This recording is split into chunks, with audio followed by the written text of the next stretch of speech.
आपने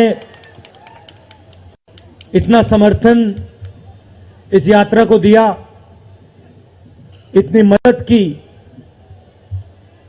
इतनी शक्ति आपने हमें दी, इसके लिए मैं सबसे धन्यवाद करना चाहता हूं, दिल से धन्यवाद करना चाहता हूं।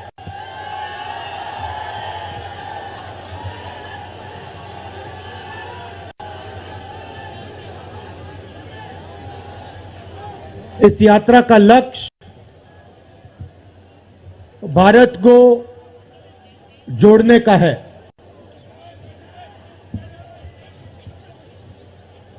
जब हमने ये शुरू किया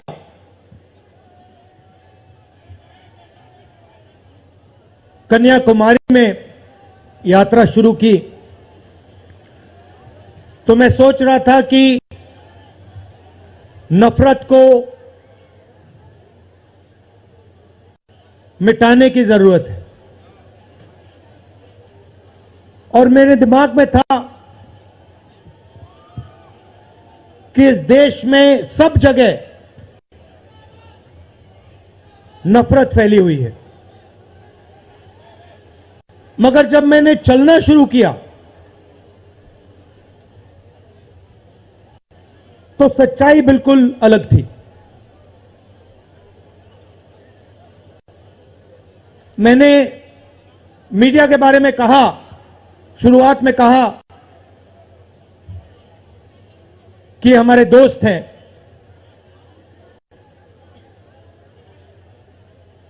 दोस्त हैं, मगर हमारी बात टीवी पे कभी नहीं दिखाते हैं।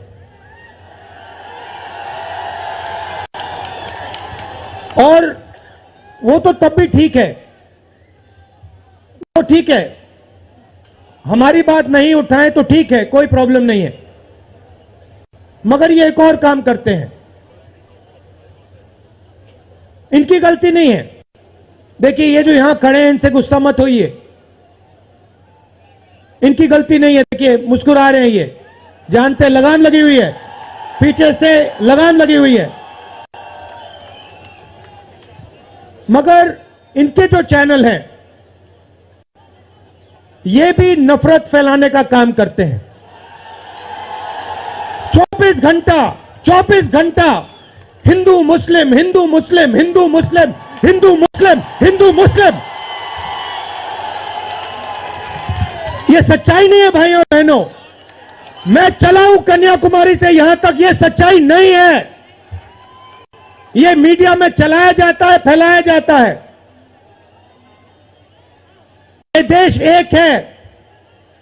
इन सड़कों पे लाखों लोगों से मिला हूं, सारे के सारे एक दूसरे से मोहब्बत करते हैं, प्यार करते हैं, गले लगते हैं। तो सवाल उठता है, क्योंकि ये नहीं कर रहे हैं, इनके पीछे जो शक्ति है, इनके पीछे जो शक्ति है वो कर रही है। तो सवाल उठता है, ये क्यों हो रहा है?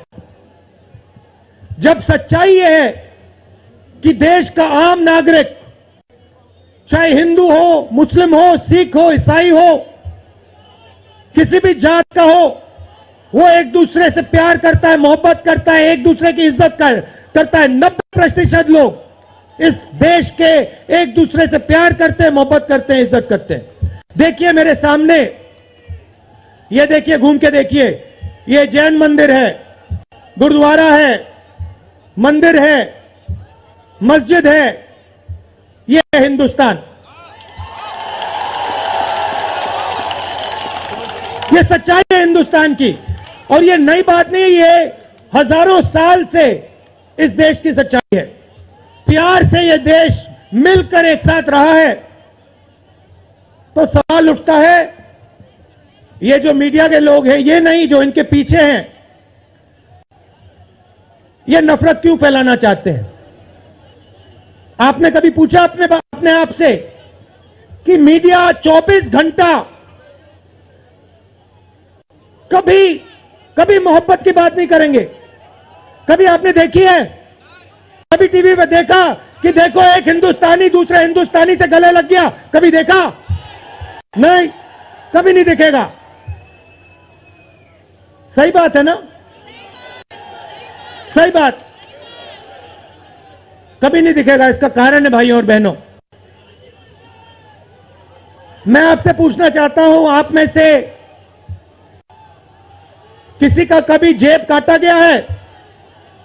आपका जेब काटा गया? आपका जेब काटा गया?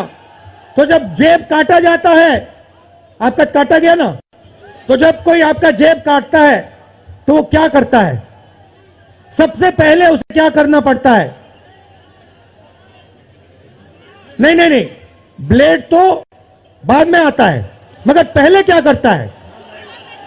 पहले वो आपके ध्यान को इधर करता है, आपके ध्यान को लेकर उधर ले जाता है। भाई और बहनों, ये जो करा जा रहा है आपके ध्यान को हटाने के लिए किया जा रहा है, और ये 24 घंटा करते हैं और फिर आपकी जेब काटी जाती है। बढ़िया बढ़िया, क्योंकि सच्चाई है। 24 घंटा हिंदू मुस्लिम, हिंदू मुस्लिम, हिंदू मुस्लिम, और फिर जो भी आपका पैसा है, किसानों का, मजदूरों का, आपके एयरपोर्ट, आपके पोर्ट, आपकी सड़कें,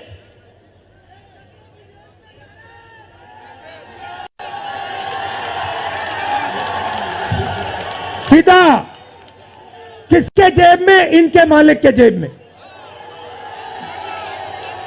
इनको कौन चलाते हैं? नाम बताओ। देखो, सब जानते हैं, पूरा हिंदुस्तान जानता है। भाई और बहनों, ये नरेंद्र मोदी जी की सरकार नहीं है, ये अंबानी अदानी की सरकार है।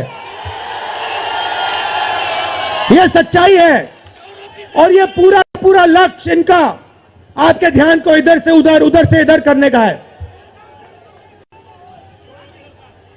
मैं 2800 किलोमीटर चला हूं, 2800, मुझे कहीं नफरत नहीं दिखी, कहीं हिंसा नहीं दिखी, कहीं मारपीट नहीं दिखी। मगर जब मैं इनका टेलीविजन खोलता हूं, 24 घंटे मुझे मारपीट, हिंसा, नफरत दिखाई देती है। क्यों? क्योंकि ये आपका ध्यान इधर से उधर ले जाना चाहते हैं। जो सच्चे मुद्दे हैं उस पे आपका ध्यान गलती से ना चला जाए। जैसे जब कोई आपकी जेब काटता है, वो चाहता है कि आपका ध्यान आपके जेब पे गलती से भी ना चला जाए। ये हो रहा है इस देश में। तो आपका ध्यान कहां जाना चाहिए? मैं आपको बताता हूं। सबसे पहले आपका ध्यान जो हिंदुस्तान के युवा हैं उनकी ओर जाना चाहिए। आप किसी भी युवा से पूछ लीजिए, वो आपको बताएगा, मैंने इंजीनियरिंग की, मैं डॉक्टर बनने के लिए पढ़ा, मैंने आईएएस के लिए तैयारी की, मैं जज बनने की कोशिश कर रहा था। पूछो क्या किया? पढ़ाई की, कितने साल की? स्कूल, कॉलेज, यूनिवर्सिटी सब पढ़ लिए, और फिर क्या हुआ? आज क्या करते हो? मजदूरी करता हूं, पकौड़े बनाता हूं।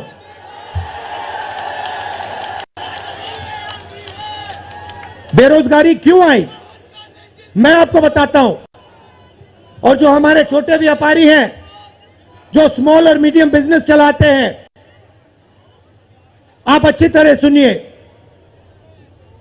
क्योंकि आप इस देश के भविष्य हो। अगर इस देश को कोई रोजगार दे सकता है तो इस देश का किसान और ये जो छोटे व्यापारी हैं और स्मॉल और मीडियम बिजनेसेस चलाते हैं, ये लोग हैं। क्यों?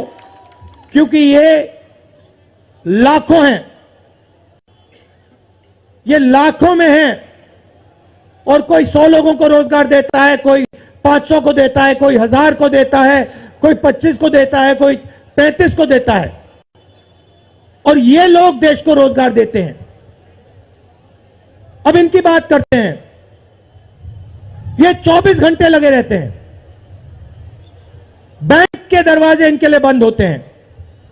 हिंदुस्तान के 2-3 अरबपतियों को 1 लाख करोड़, 2 लाख करोड़, 3 लाख करोड़ ऐसे दिया जाता है। ये बैंक के सामने जाते हैं, इनको धकेल के निकाल दिया जाता है। राइट? क्या? ठीक है, बैंक का पैसा नहीं दिया तभी मान ली बात, तब भी मान ली बात। मगर फिर क्या किया? फिर प्रधानमंत्री ने नोटबंदी की और प्रधानमंत्री ने गलत जीएसटी लागू की। भाई और बहनों, ये पॉलिसी नहीं है, ये हथियार है। छोटे व्यापारियों को, स्मॉल और मीडियम बिजनेस वालों को और किसानों को मारने के हथियार हैं ये। और जब इन्होंने ये काम किया तो देश के जो युवा हैं उनको रोजगार नहीं मिल सकता, सवाल नहीं उठता, क्योंकि जो रोजगार देने वाले हैं उनकी रीढ़ की हड्डी आपने तोड़ दी। किसके लिए तोड़ी? किसके लिए तोड़ी? इनके जो मालिक हैं उनके लिए तोड़ी। गेम को समझो। अब देखिए, अब आगे चलते हैं। युवाओं की बात की, स्मॉल और मीडियम बिजनेस वालों की बात की, दुकानदारों की बात की। अब सड़कों पे मुझे हजारों किसान मिले हैं। एक सेकंड में पहचान लेता हूं, जैसे ही हाथ मिलाता हूं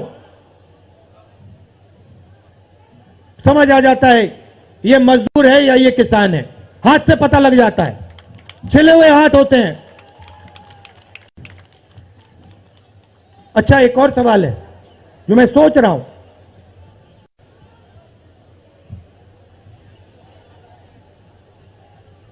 प्रेस वाले ने मुझे पूछा क्या आपको ठंड नहीं लगती? और मैंने सोचा ये मुझसे पूछ रहे हैं, हिंदुस्तान के किसान से क्यों नहीं पूछते? ये हिंदुस्तान के मजदूर से क्यों नहीं पूछते? ये हिंदुस्तान के गरीब बच्चों से क्यों नहीं पूछते? फिर कहते देखो 2800 किलोमीटर चल ली है, कोई बड़ी बात नहीं है। पूरा हिंदुस्तान चलता है, जिंदगी भर चलता है। किसान चलता है, मजदूर चलता है, फैक्ट्री में जो काम करते हैं वो चलते हैं। तो हमने ये कोई बड़ा काम नहीं किया भाई और बहनें, पूरा हिंदुस्तान करता है, रोज करता है। हम 2800 किलोमीटर चलते हैं, किसान शायद जिंदगी में 10,000, 15,000, 20,000 चल लेता है।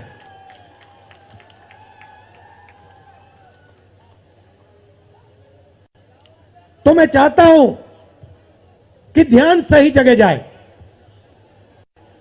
अब बीजेपी ने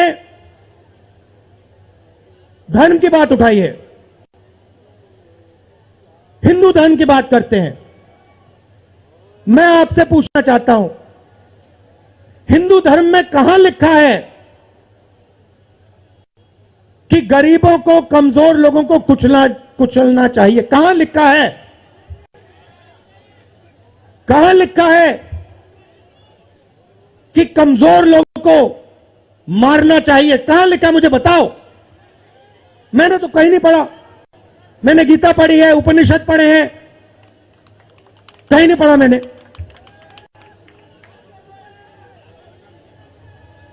आपने पढ़ा कहीं? गले लगाने की बात होती है। अच्छा ठीक है, देखिए अब ये लोग देश में डर फैला रहे हैं। नफरत नहीं दिखी मगर डर दिखा। किसके दिल में डर? किसान के दिल में, युवाओं के दिल में, छोटे दुकानदारों के दिल में, स्मॉल और मीडियम बिजनेस जो चलाते हैं उनके दिल में, माताओं बहनों के दिल में। मुझसे कहती है राहुल जी, बीजेपी की सरकार में हम तो सड़क पर, शाम को सड़क पर नहीं निकल सकते। तो डर फैला दिया है। सही सही। अच्छा, आपने शिव जी की फोटो देखी है? उसमें उनका हाथ ऐसे देखा आपने? इसको क्या कहते हैं? इसको क्या कहते हैं? इसको अभय मुद्रा कहते हैं। इसका मतलब क्या होता है? इसका मतलब होता है डरो मत। तो शिव जी कहते हैं डरो मत। हिंदू धर्म कहता है डरो मत। और ये लोग 24 घंटा इस देश में डर फैलाने की कोशिश करते हैं। अच्छा, एक और मजे की बात बताता हूं आपको। मैं सोच रहा था, आपने ये यात्रा देखी होगी, इसमें आपको हिंसा दिखी? कहीं नहीं दिखी? किसी ने किसी को मारा? किसी ने गाली दी? नहीं। आपने इसमें नफरत देखी? बिल्कुल नहीं। इसमें किसी ने यह पूछा भैया तुम्हारा धर्म क्या है? किसी ने कहा भाई तुम हिंदू हो, मुसलमान हो, सिख हो, ईसाई हो, क्या हो? नहीं। किसी ने यह पूछा तुम स्त्री हो या पुरुष हो? किसी ने यह पूछा तुम्हारी क्या जात है? बिल्कुल नहीं। कपड़े भी नहीं पूछे, कपड़े भी नहीं पूछे। अच्छा, इसमें आपने देखा होगा, पता नहीं आपने देखा या नहीं, इसमें कुत्ते भी आए। कुत्ते भी आए इसमें, कुत्ते आए। और आपने एक, अगर आप टीवी देख रहे होते, आपने एक चीज देखी होगी, कुत्ते को किसी ने नहीं मारा, किसी ने नहीं मारा। इसमें गाय भी आई, भैंस भी आए, सुअर भी आए। मैंने देखा वो, तो सब जानवर आए, सब लोग आए, और यहां पे कोई नफरत नहीं थी। जैसा हमारा हिंदुस्तान है वैसे ये यात्रा है। कोई नफरत नहीं, कोई हिंसा नहीं, कोई गलत सवाल नहीं। कभी कभी कोई गिर जाता, जैसे हमारे हरियाणा के पीसीसी गिरे, धड़ाम से गिरे, केरला के सब नेता गिर गए, 1 सेकंड में लोग उनको उठा लेते थे। 1 सेकंड में, टाइम नहीं लगता था। ये है हिंदुस्तान।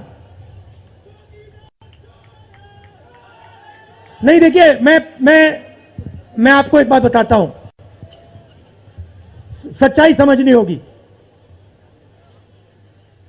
सच्चाई ये है कि जैसे इन पर लगाम लगी हुई है, वैसे हिंदुस्तान के प्रधानमंत्री पे भी लगाम लगी हुई है। उनकी गलती नहीं है, वो संभाल नहीं पा रहे हैं, कंट्रोल नहीं कर पा रहे हैं, उनको कंट्रोल कर दिया है। नहीं, मैं सच बोल रहा हूं, मैं सच बोल रहा हूं। क्योंकि आप देखिए, एयरपोर्ट भी उनके, पोर्ट भी उनके, एग्रीकल्चर के स्टोरेज डिपो भी उनके, और क्या उनका, हाँ, लाल किला भी उनका, लाल किला भी उनका, सारे के सारे पब्लिक सेक्टर की कंपनियां उनकी,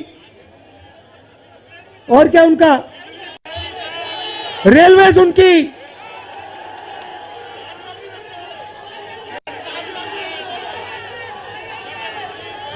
अभी भाइयों और बहनों, ताजमहल भी चला जाएगा, तो सब कुछ उनका। तो ये देश की सच्चाई है। हाईवे भी उनके, सेलफोन भी उनके,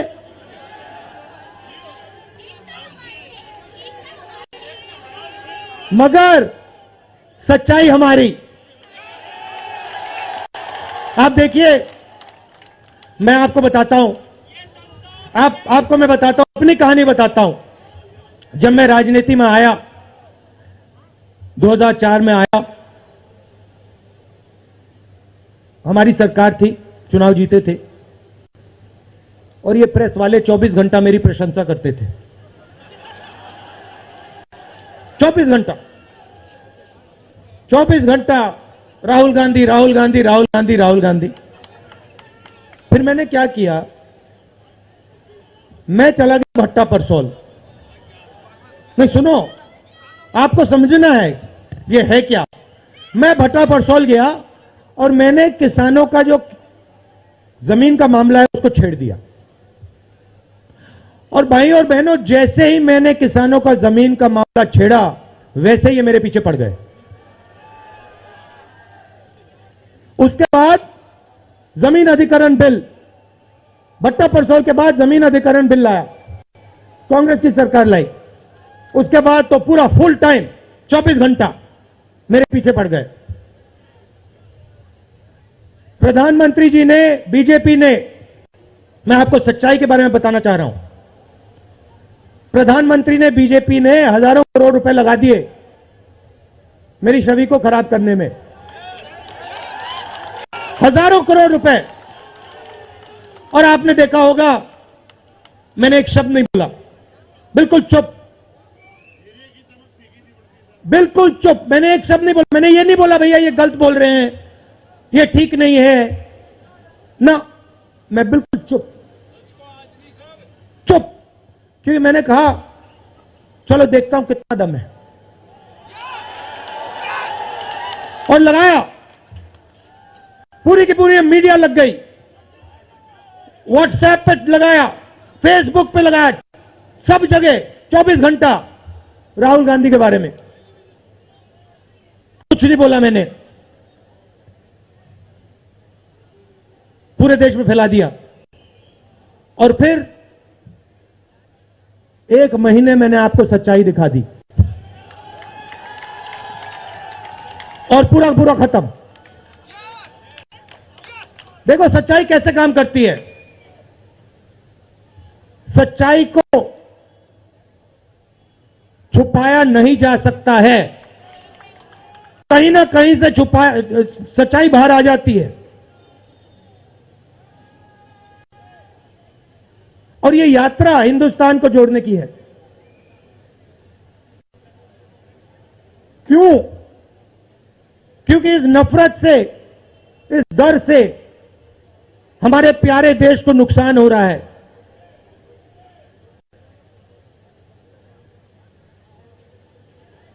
यह सच्चाई है और इसीलिए हमने ये यात्रा कन्याकुमारी से लेकर कश्मीर तक शुरू की है। और ये जो हमारा तिरंगा है इसको हम श्रीनगर में जाके वहां पे लहराएंगे। और आप में से हजारों लोग हमारे साथ चलोगे, हजारों लोग चलोगे।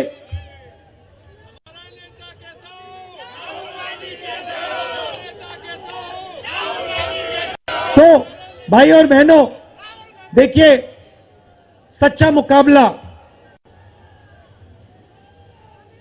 दुनिया में,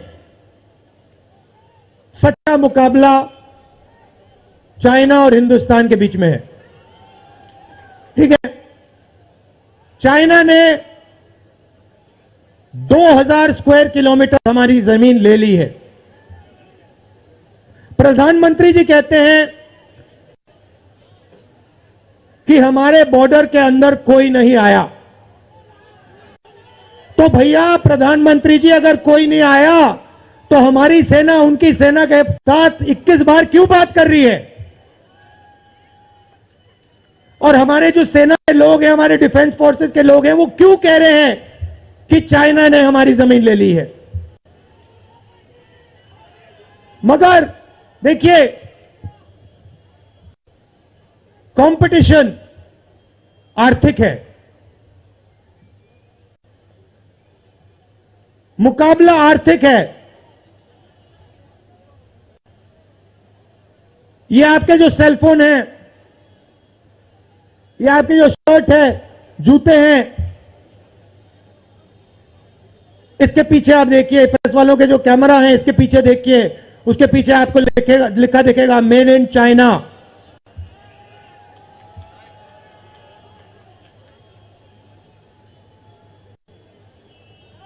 हमें शर्ट के पीछे, सेलफोन के पीछे, जूतों के नीचे मेड इन इंडिया लिखना है।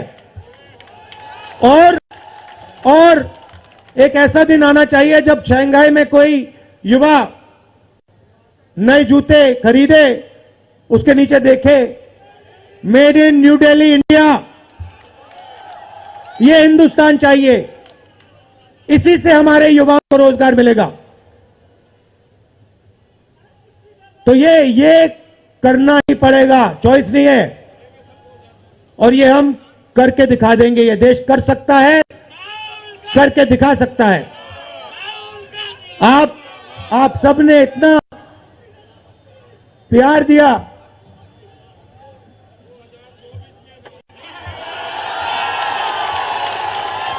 आपने इतना प्यार दिया। मैंने भाषण में राजस्थान में कहा था, आपके नफरत के बाजार में हम मोहब्बत की दुकान खोलेंगे। आपने लाखों दुकानें खोल दी हैं। आप सबका दिल से बहुत बहुत धन्यवाद। नमस्कार, जय हिंद।